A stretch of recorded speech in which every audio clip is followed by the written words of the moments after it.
अमावस्या की रात, चारों तरफ ऐसा अंधेरा कि हाथ को हाथ नजर न आए। हवा भी जैसे इस बस्ती में रुक गई हो। गांव के छोर पर बनी वो पुरानी बावड़ी, जिसके चारों तरफ जंगली झाड़ियां और सूखे पेड़ फैले थे, आज फिर किसी की बलि की प्रतीक्षा कर रही थी। गहराती रात में गांव के दो आदमी एक बेहोश इंसान को खींचते हुए उस बावड़ी की ओर बढ़ रहे थे।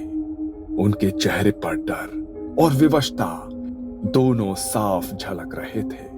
ध्यान से, जरा भी आवाज मत करना।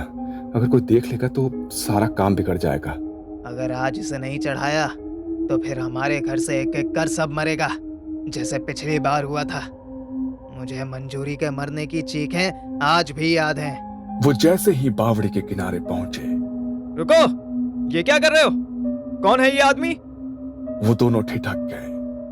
ये थे देशमुख परिवार के वारिस, गांव के सबसे पुराने और समृद्ध खानदान के लोग। उनके चेहरे की हवाइयां उड़ने लगी। हमें मत रोको, ये हमारी प्रथा है, हमारे पूर्वज की शपथ है। अगर हम इसे नहीं निभाएंगे तो हमारा पूरा वंश खत्म हो जाएगा। इंस्पेक्टर ने आगे बढ़ते हुए पूछा, कौन सी प्रथा? ये सब क्या बकवास है? गांव में एक भयानक सिलसिला कई सालों से शुरू था। कभी कोई किसान जो खेत की रखवाली कर रहा होता है, कभी कोई व्यापारी जो देर रात लौटता है, तो कभी कोई मासूम बच्चा जो गलती से रात में बाहर चला जाता है, रात में गायब हो जाते हैं। सुबह होते ही घर वालों को बस ये सुनाई देता कि शायद किसी जंगली जानवर ने उठा लिया होगा या कहीं भाग गया होगा। पर कोई भी ये नहीं सोच पा रहा था कि यह सिलसिला आखिर बार बार क्यों हो रहा है। डर ने पूरे गांव को जकड़ लिया था। शुरुआत में लोगों ने इस पर ध्यान नहीं दिया और इसे अपशगुन मानकर चुप रह गए, लेकिन जैसे जैसे गायब होने वालों की संख्या बढ़ी, गांव के लोगों में दहशत फैलने लगी। इसी डर के माहौल में कुछ युवकों ने मिलकर इसका पता लगाने की ठानी। राहुल, संदीप, विजय और कुछ और दोस्तों ने मिलकर यह तय किया कि अब बहुत हुआ, अब हम पता लगाएंगे कि असल में हो क्या रहा है। उन्होंने गांव के हर कोने की निगरानी शुरू कर दी। हर अमावस्या की रात वो लोग छिपकर पहरा देते, लेकिन हर बार कोई ना कोई किसी न किसी बहाने से गायब हो ही जाता। पूरे गांव में ये खबर फैल जाती है। फिर उन्होंने बगल के गांव के कुछ लोगों और पुलिस से संपर्क किया और उन्होंने मिलकर एक प्लान बनाया। वो हर घर पर नजर रखेंगे और हर व्यक्ति की गतिविधियों का लेखा जोखा रखेंगे। गांव में चेतावनी दी गई कि जरूरी काम ना होने पर कोई भी अमावस्या की रात घर से बाहर ना निकले। लेकिन इसके बावजूद भी कोई ना कोई गायब हो ही जाता। इन्हीं कोशिशों के दौरान एक बड़ा सुराग मिला। देशमुख परिवार, गांव का सबसे अमीर और पुराना परिवार, जिनकी हवेली गांव के बीचों बीच थी। अमावस्या की रातों में उनके घर की गतिविधियां कुछ ज्यादा ही संदिग्ध लगने लगी। उनके घर के पीछे की तरफ से रात के समय कुछ लोग बाहर निकलते, लेकिन जब भी उनकी निगरानी की जाती तो वो गायब हो जाते। अगली अमावस्या को उन्होंने देशमुख घर के दूसरी तरफ से निगरानी की। तब उस रात राहुल और उसके दोस्तों ने देखा कि देशमुख परिवार के दो पुरुष एक बेहोश व्यक्ति को घर से निकाल रहे थे। वो सीधे बावड़ी की ओर बढ़े।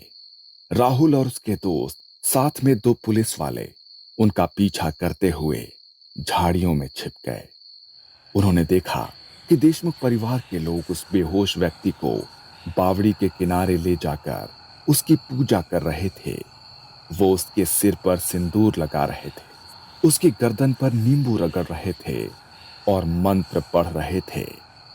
फिर उसे बावड़ी में धकेल दिया, जैसे ही उसका शरीर पानी से टकराया, एक अजीब सी आवाज गूंजी, मानो पानी ने उसे निगल लिया हो। सबके रोंगटे खड़े हो गए। राहुल ने इंस्पेक्टर से कहा, अब तो शक की कोई गुंजाइश नहीं रही। ये लोग ही हैं जो गांव वालों को गायब कर रहे हैं। इसके बाद भी उन लोगों ने देशमुख परिवार की हरकतों पर नजर रखना नहीं छोड़ा और आखिरकार इस अमावस्या की रात को उन्हें रंगे हाथ पकड़ लिया। तो बताओ, कौन सी प्रथा के बारे में बात कर रहे हो? देशमुख ने सिर झुकाया, मानो अब सब कुछ कबूल किए बिना उसके पास कोई रास्ता नहीं था। उसने कांपती आवाज में कहना शुरू किया, ये बावड़ी हमारे पूर्वजों ने बनवाई थी। उस वक्त ये सिर्फ एक पानी का कुआं था, लेकिन इसकी निगरानी हमारे परिवार की जिम्मेदारी थी। गांव के लोग तभी पानी भर सकते थे जब हमारे घर से इजाजत मिलती थी। ये नियम हमारे ही पूर्वजों ने बनाए थे और सबको मानना पड़ता था। गांव वाले चुप थे, सन्नाटा फैल गया था। फिर एक दिन एक साधु गांव में आया। तपती दोपहरी में वो प्यासी हालत में सीधे इस बावड़ी के पास आया और बिना पूछे पानी भरने लगा। देशमुख ने एक पल को रुककर गहरी सांस ली। उस समय हमारे पूर्वजों ने उसे पकड़कर धक्का दिया, उसे भला बुरा कहा, अपमानित किया। उस साधु ने हाथ जोड़कर कहा, मुझे बस 2 घूंट पानी पीने दो और फिर मैं अपने रास्ते चला जाऊंगा। इससे आपके कुएं का पानी कम नहीं होगा। ब्राह्मण को पानी पिलाने से आपको पुण्य मिलेगा। पर उसकी बातों पर किसी ने ध्यान नहीं दिया और उसे धकेल दिया। वो साधु जाने से पहले बस इतना कह गया, तुम्हारा ये कुआं कभी पानी नहीं मांगेगा, ये खून मांगेगा, और अगर इसे खून ना मिले तो ये तुम्हारे खून का प्यासा हो जाएगा। गांव वालों में खुसुर फुसुर होने लगी।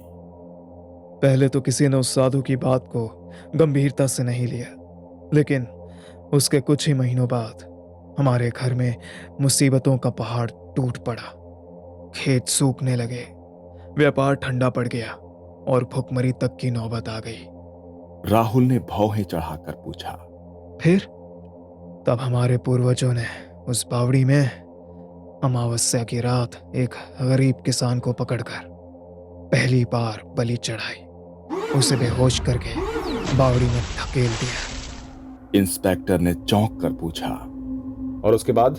उसके बाद अगले फसल के मौसम में हमारे खेत फिर से हरे भरे हो गए, व्यापार फिर से चमकने लगा और हमारे घरों में फिर से दौलत आने लगी।